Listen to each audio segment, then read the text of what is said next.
Hello everyone. JEE mains की daily PYQ series के इस क्वेश्चन में हमसे पूछा गया है 100 और 1000 के बीच ऐसे कुल कितने इंटीजर्स होंगे जो 14, जिनका सम जो है 14 होगा। यानी कि 100 से अगर 1000 के बीच में आप देखें तो टोटल हमारे पास 3 डिजिट के नंबर होते हैं, है ना। तो लेट से हमने उनको एक्स वाई और जेड बोल दिया, है ना, उन डिजिट्स को। तो उनका जो सम है ना, x plus y plus z, that should be equal to 14। क्या होना चाहिए? 14। तो बस अगर मैं ये सारे केसेस अगर बना लूं और उनके काउंट कर लूं अगर, तो इजीली मेरा आंसर आ जाएगा, है ना। तो मैनुअली हमें करना पड़ेगा। आप कहेंगे कि सर अगर बहुत बड़ा क्वेश्चन आ गया तो उसमें भी मैनुअली करना पड़ेगा। देखिए, अगर मैनुअली मैनुअली करना पड़ रहा है, इसका मतलब क्वेश्चन भी आपसे इतना ही पूछा जाएगा जिसको आप इजीली मैनुअली सॉल्व कर सकते हैं। तो आपको इतना ज्यादा सोचने की जरूरत नहीं पड़ेगी। तो मैनुअली करने का मतलब क्या है कि मैं जो डिजिट्स हैं वो कुछ ऐसे चूज करूं कि उनका सम जो है 14 हो। और वो कैसे चूज करते हैं विदाउट डूइंग एनी मिस्टेक, वो मैं आपको बताऊंगा। उस कॉन्सेप्ट को हम बोल सकते हैं एक तरीके से ग्रुपिंग बोल सकता हूँ, या एक तरीके से मैं कर सकता हूँ कि किस तरीके से मैं सिलेक्शन को अपना करूं। तो देखिए, पहले एक्स को अगर मैं 9 चूज किया और वाई को अगर 6 चूज किया तो जेड को 0 चूज करना पड़ेगा, है ना। पहले मैं एक्स को 9 फिक्स कर देता हूँ। 5 1 9 4 3। और अब ध्यान से देखिएगा, ये मैंने x को 9 फिक्स कर दिया, y को 6 5 4 ले जा सकता हूँ, z को 0 1 3 लेके जा सकता हूँ। अब आप बोलेंगे सर 9 3 4 भी करिए। 9 3 4 ये नहीं करूंगा, क्योंकि 9 4 3 से 9 3 4 वाला जो केस है वो ऑटोमेटिकली बन जाएगा।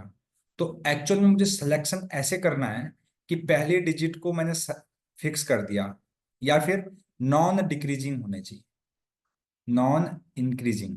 क्या होने चाहिए? यहाँ से लेफ्ट टू राइट जाने पर नॉन इंक्रीजिंग होनी चाहिए। जैसे 9 6 0 है, 9 5 1 है, मतलब हमेशा एक्स जो है वो वाई से बड़ा होना चाहिए, वाई जेड से बड़ा होना चाहिए। इस चीज का आप ध्यान रखना। X is greater than y होना चाहिए और y is greater than equal to z होना चाहिए। अगर इसका ध्यान आपने रखा तो आप मैनुअली कोई सी भी कैलकुलेशन बड़ी इजी से सॉल्व कर सकते हैं। देखिए, ऐसे ही मैं 8 के लिए बना दूंगा। तो 8 के लिए करूंगा 8, और 14 चाहिए, 8 6 14, 0। 8 5 1, 8 4 2, 8 3 3। तो ये चीज यहाँ पे भी फॉलो हो रही है, ठीक है। इसी तरीके से मैं 7 के लिए बनाऊं। 7 7 0, 7 6 1, 7 5 2, 7 4 3। अब 7 3 4 नहीं बनाऊंगा यहाँ पे, ठीक है। अब 6 के लिए भी बना के देखता हूँ। 6 के लिए बनाऊंगा 6, और देखो 6 और 9 तो काउंट हो गया, 6 और 8 भी काउंट हो गया, 6 और 7 वाला भी काउंट हो गया। अब 6 और 5 वाला बनाना पड़ेगा मुझे, ध्यान रखना इस बात का। जैसे 6 से बड़ा नहीं होना, देखो 6 से बाद में 6 से बड़ा नहीं होना चाहिए, है ना। तो 6 और 6 2 बन सकता है, 6 6 2। फिर 6 5 3, और 6 4 4। ऐसे ही 5 के लिए बनाओ। पांच पांच के लिए बनाएंगे अगर आप, तो 5 और 4 बनेगा। इससे आगे नहीं बन पाएगा, क्योंकि हमें इस कंडीशन को हमेशा ध्यान में रखना है। और ये जो कॉन्सेप्ट मैं बताया आपको, ये बहुत जगह काम आएगा आपको, है ना। किस तरीके से आपको ग्रुपिंग करनी है वहां पे भी ये आपके काम आएगा। अब अगर 4 में जाओगे आप ना, देखिए 4 4 4 मैक्सिमम सम 12 हो सकता है। और 4 के बाद मुझे 4 से बड़ा रखना नहीं है, तो 4 से तो बनेगा नहीं। तो हम मेरे पास टोटल जितनी पॉसिबिलिटी थी वो मैंने यहाँ पे ग्रुप कर दी। अब ध्यान से देखिएगा, इसमें ना इस 0 वाले केस को हम सेपरेटली बाद में काउंट करेंगे, है ना। लेकिन उसके अलावा जितने भी उनको हम काउंट कर लेते हैं। देखिए, अब परम्यूट करना है हमें इनको। ग्रुप मैंने यहाँ पे नंबर तो चूज कर लिया, अब इनको परम्यूट कर दूंगा तो नंबर बन जाएंगे। तो इसको 3 फैक्टोरियल से कर सकता हूँ, इसको भी 3 फैक्टोरियल से कर सकता हूँ, ऑल डिस्टिंक्ट। इसको भी 3 फैक्टोरियल से, इसको भी 3 फैक्टोरियल से, है ना। तो फटाफट से काउंट करते हैं। 6 6 6 6, जहाँ पे डिस्टिंक्ट है। 6 6 6 ये इसमें दो सेम है, यहाँ पे डिस्टिंक्ट है तो 6, और यहाँ पर भी सेम है 2।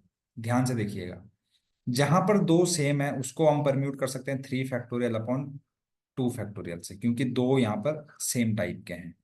तो 3 फैक्टोरियल अपॉन 2 फैक्टोरियल जो होता है वो 3 हो जाएगा। तो इसका आंसर 3, इसका भी 3, है ना। यहाँ पे भी दो सेम है तो 3। और भी देखते हैं, यहाँ पे भी, यहाँ पे देखिए, यहाँ पे भी हमें रुकना पड़ेगा। जीरो वाले केस को मैं बताता हूँ, इसमें हमें किस तरीके से ट्रीट करना पड़ेगा। इसका भी 3 हो गया। तो डिस्टिंक्ट वाले के लिए 6 6 केस आ गए, जिसमें दो सेम है उसके लिए 3 3 आ गए। अब जीरो वाले केस में प्रॉब्लम क्या है ना, जीरो को हम स्टार्टिंग में नहीं लगा सकते। तो जीरो के लिए केवल ऑप्शन है ये वाली लोकेशन और ये वाली लोकेशन, है ना। तो इसका मतलब इसको मैं टोटल परम्यूट कर सकता हूँ 3 तरीके से, है ना। 3 फैक्टोरियल अपॉन 2 फैक्टोरियल से। उसमें से उस केस को हटा दूंगा जिसमें जीरो स्टार्टिंग में है। तो अगर जीरो स्टार्टिंग में आ जाएगा, है ना, तो ये एक ही नंबर बनेगा 077, उसको घटा दूंगा तो इसको काउंट करने के 2 तरीके हैं। समझ पा रहे होंगे आप लोग, है ना। 2 तरीके कौन से, 770707, है ना। इसी तरीके से इसके लिए भी कितने तरीके हो जाएंगे, अब ध्यान से देखिएगा। इनको काउंट करने के हो जाएंगे आपके पास 3 फैक्टोरियल, 6 तरीके। उसमें से जीरो, उस वाले केस को हटाओ जिसमें जीरो स्टार्टिंग में, तो जीरो स्टार्टिंग में होगा तो 096 और 069 बनेगा। तो दो दो केसेस को हटा देंगे 3 फैक्टोरियल में से, तो 4 बचेगा। ठीक है, ऐसे ही यहाँ पे करेंगे तो 4 बचेगा। ठीक है, सारे केसेस हमने काउंट कर लिए हैं। अब इनको सम कर लीजिए। 1 2 3 4 5 6 7 8, 8 बार 6 आया, 8 6 का 48, 48, है ना। 3 1 2 3, 4 बार आया है, 12। और यहाँ पे 2 आया है, 4 4 8 यानी 10। अगर आप इसका सम करेंगे तो आ जाएगा 70। और यही इस क्वेश्चन का आंसर है। आई थिंक ये अप्रोच जो मैंने आपको बताई कि किस तरीके से मुझे नंबर को एक नंबर के ग्रुप बनाने हैं, उसके लिए मुझे ये नॉन इंक्रीजिंग वाला कॉन्सेप्ट हमने जो ये लगाया, आई थिंक आपको ये अच्छा लगा होगा। तो उम्मीद करता हूं कि आप इस चैनल को लाइक शेयर और सब्सक्राइब करना बिल्कुल नहीं भूलेंगे। Thank you very much.